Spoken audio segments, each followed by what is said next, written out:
Hello everybody and welcome to my September update for 2018. This is something that I do every month, funnily enough, to sort of update you on what has happened, what is happening and what is going to happen with this channel to keep you guys in the loop. But first, what we always start with is... So September's hater of the month comes from Chewy, which was posted on my video how to get a stupidly sharp edge on a plane blade. As we all know, it's always sharpening videos that get the hate, but this is quite a good one. Chewy said, "Fiddly, a typical millennial. I'll make a jig because my 5 minutes experience is way more than yours." I don't really get what he meant by it. I'll make a jig because my 5 minutes experience is way more than yours. So I'm assuming that's an insult, and it's kind of confirmed by the fact he called me a typical millennial. So I just replied by saying, "You're just jealous because your starship is named after my generation." Millennium Falcon, Millennial Falcon, you know, just a play on words. It's the best I could do, right? He said, "Wow, did you get that from your cereal box, Princess Leia?" I said, "At least I can enjoy cereal without getting it all over my facial hair." "I'm sorry, did I hurt your feelings?" Oh, come on, I was expecting something. Like, we're going on playground insults here. I was expecting to kind of get a bit of reciprocation from that. And he said, "You do bite well." I said, "Of course I do. Every time you come back, I get a little bit more ad revenue. Cheers, Chewy." There's no response. So it's annoying. I was hoping to get some marshmallows in my hot chocolate later, but I don't. If I would have got 2 more comments out of him, I might have stretched to it, but oh well. We'll make do with just standard whipped cream and hot chocolate for the time being. Thanks for that, Chewy, and that is September's hater of the month. So, what is new in the world of this channel? Well, look at these new shoes that I got. Oh, so nice. I'm going to do some quick B-roll of these.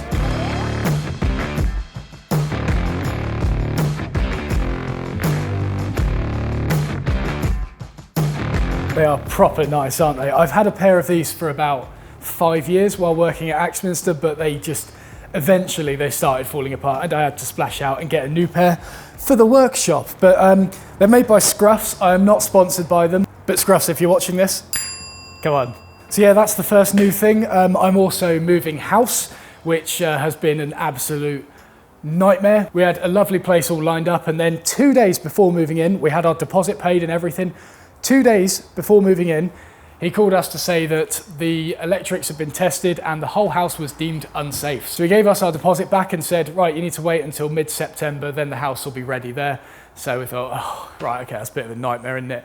We waited until mid-September, didn't hear anything from him despite trying to call him, email him, whatever, got absolutely nothing through. And then randomly one day we managed to get in contact with him. Turned out he'd been on holiday. He'd just got a new electrician sorted for the house and it would be ready end of October. So I think my housemate kindly told him to, yeah, you get the picture. So we've got a new place lined up now. We're moving in there. We started moving things yesterday. It's still an absolute tip there. So as soon as I finish filming this, I'm going there to finish moving in. So having a new house is pretty exciting. Means that in some point in the future, I can start doing woodworking projects for the house. For the time being, I think it's just going to be IKEA furniture. But hey, I could do a series on fixing IKEA furniture, couldn't I? If that's even possible, but yeah, we're IKEAing it for the time being. The other thing that's new is that I got a new job at Wood. So I'm teaching levels 1, 2 and 3 City and Guilds furniture making, which is the exact same course I studied 6 years ago. So it's kind of come full circle. I went out into the big wide world, got scared, came back. And of course, the other new thing is the new workshop, which a lot of you have been enjoying. It actually surprised me how popular this series has been. I know that a lot of you who are watching this video are probably new subscribers as a result of that series. So hello if you're here. I really didn't expect it. This series, Moving Workshop, has been more popular than the custom bass guitar series. So like, yeah, anyway, I really didn't expect it. I kind of just thought the Moving Workshop thing would sort of just be documenting my progress just to keep you guys updated on what I was doing, which I guess I was, but I thought it would just sort of be something to fill the gaps, for lack of a better word. But there we go. I'm really glad it was popular, really glad you enjoyed it, and thank you for your suggestions, of course, throughout the entire series. It's really helped. Still don't know what to do with the pit. I did hear a good suggestion the other day, but I can't remember what it was. Thank you very much for watching that. Still plenty to get done, but we're going to get on to more fun projects. The fireman's pole is going to have to wait for the time being. So apart from moving into the new workshop, I also went to Veritas in Canada, which was awesome. Hence why there was no monthly update for August, because I was out in Canada. Absolutely loved it, and now apparently I'm known for owning Jesus pens and using a fart app on my phone to annoy my neighbours. Never mind like the year's worth of woodworking content that I've done. I am known for Jesus pens and farting. That's a good legacy to have, isn't it? I also attended the Axminster Open Day down in Devon, in Axminster, which was awesome to meet some of you guys. Absolutely loved it. I did dovetail demos all day. Didn't manage to break any of them, which was relieving considering when I was teaching my City and Guild students at the start of this month at Rycottwood, I managed to split a dovetail in front of them while I was showing them how to cut a dovetail joint, funnily enough. So yeah, really enjoyed the Axminster Open Day. I also met Peter Parfitt there briefly, who is the inventor of the Path Guide system and the Path Dogs and all sorts of things. I'll put a link to his channel in the top corner. Definitely have a look at his channel because he's got some really good information, especially on Festal gear and like his path table, the amount of jigs and thought that's gone into it. Just have a look at it, really recommend it. The other video I did was refinishing a kitchen worktop to kind of satisfy the requests on how I finish surfaces. Now, obviously the first video in this was sponsored by Bosch in order to promote their M480 sanding nets, which a lot of people found very interesting, and other people didn't seem to like the fact that it was quite obviously a sponsored thing, which is fair enough. I did talk about sanding nets for quite a long time. One thing that I wanted to get across here, I did mention it in the comments as well after I saw a few of these comments rolling in, is no matter if that video was sponsored or not, I would have ended up talking about sanding nets versus cloth-backed sanding pads in the future at some point anyway, no matter if it was sponsored or not. It's just the fact that the sponsorship deal came about and I thought, right, well, this is a great opportunity to actually film this video now because I'm going to get paid for it. So for those of you wondering, no, Bosch did not tell me to talk for 7 minutes about sanding meshes. There was no script or anything to fit to it. It was literally just me waffling on, talking about sanding nets and their advantages over cloth-backed pads. Like, that's pretty much all it was. There's nothing really exciting or anything about it. Thank you to those of you who did understand the fact that in order to make a living on YouTube, you do actually need to get sponsors and things on hand. Now, the other thing that I did, I've changed camera angle here to make more of an impact. I have been updating, revamping my website to make it more like easy to navigate, more information on there, and just look a lot nicer. And one thing I've added is an affiliate disclaimer to it, which I've pre-released ahead of updating the website, because after that Bosch video, I realized that I wanted to be 100% transparent with you guys about all of the companies that I work with and the deals behind them. I'm not going into details about numbers and like how much I earn from them or anything like that, just simply how that deal works and what that means for you as a viewer, what it means for me, and just kind of give honesty behind it all. Just be as open as I can with you guys so that I can keep my integrity as an influencer and you can trust me as an honest source of information. One thing that I am going to be 100% certain I don't do is become a sellout with things, because at the end of the day, a 5% commission from some tool that I think's absolutely rubbish, but I'm just going to promote it anyway to get my 5% cut. That 5% cut is nothing compared to me giving you honest advice, keeping my integrity. It's looking at a short-term gain of the 5% commission versus the long-term gain of retaining trust, like forever sort of thing. So that was really badly worded. I'm going to put a link to it in the description because I wrote it a lot better than what I just said, because apparently my words aren't working today. But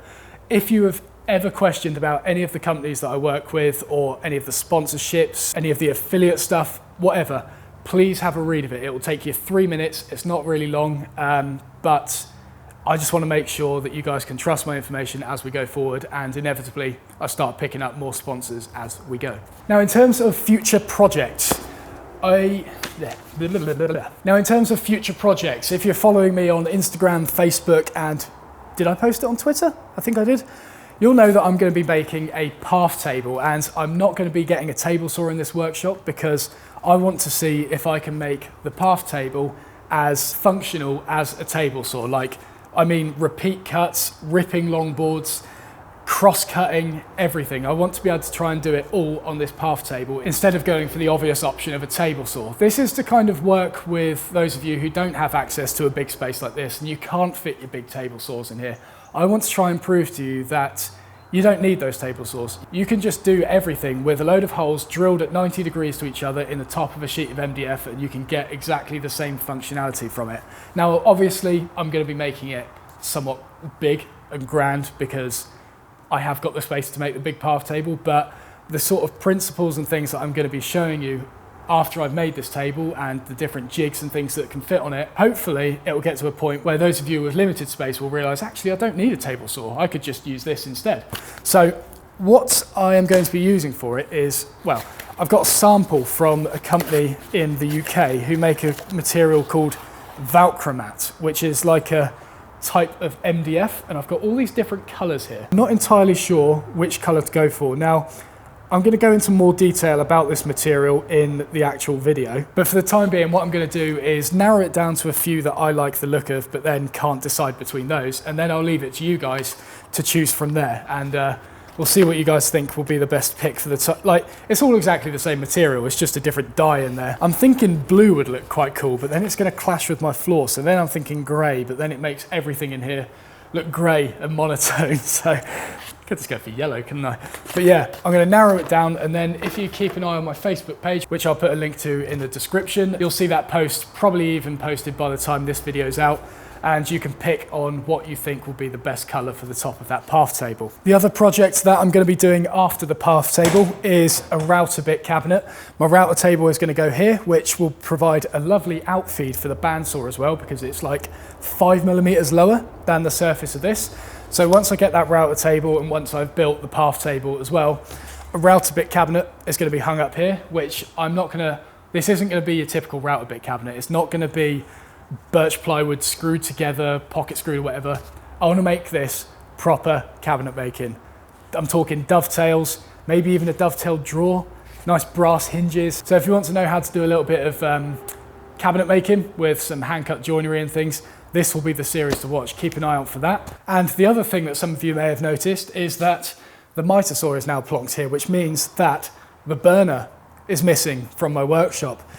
I managed to get it apart, which wasn't actually that difficult, but I've got it all stored down here now, nice and flat packed, and I'm trying to think of projects that I can do with that beautiful heat exchange that was on top of it. I'm thinking some sort of coffee table and then just try and like brush down all the metal, give it a really cool industrial look with a little bit of wood and stuff throughout it as well. So yeah, that'll be something like quite far in the future, but it's sort of ticking away at the moment. Yeah, looking forward to that, and it'll be good to actually use that for something rather than just chuck it in scrap metal, because what a waste that would have been. And finally, see, we've gone back to this sort of backdrop to create impact again. Something that I'm going to be posting in the next few days or weeks is a giveaway. The contents of this bag, no, it is not Waitrose. No, I do not shop at Waitrose. I don't have that much money. I'm a little man myself. The contents of that bag is the prizes that can be won in the giveaway that is due to be posted in the next few days or weeks or something like that. So keep an eye out for that. The last giveaway I did was at 10,000 subscribers. I now have just passed 60,000. This giveaway was supposed to be for when I hit 50,000 subscribers, but I was in the midst of moving workshop that I just didn't even have a chance to actually get around to posting that video. So this is going to kind of be the 60,000 / new workshop / new house / new job / new shoes giveaway sort of thing. And yeah, I'm really looking forward to getting that up and running, because one of the entry criterias will involve you sharing something that you are proud of what you made. And like, it doesn't even matter if it's a work in progress or if it is completed or not. That'll be one of the entry criteria. So I'll be able to see what you guys are working on. So that is it for the September update. I'm now going to go to IKEA and finish moving into my house. I hope you guys have a lovely weekend or week. Don't even know when I'm going to be posting this video. I think I'm sort of mildly panicking that I've got quite a lot to do today. See you in the next video.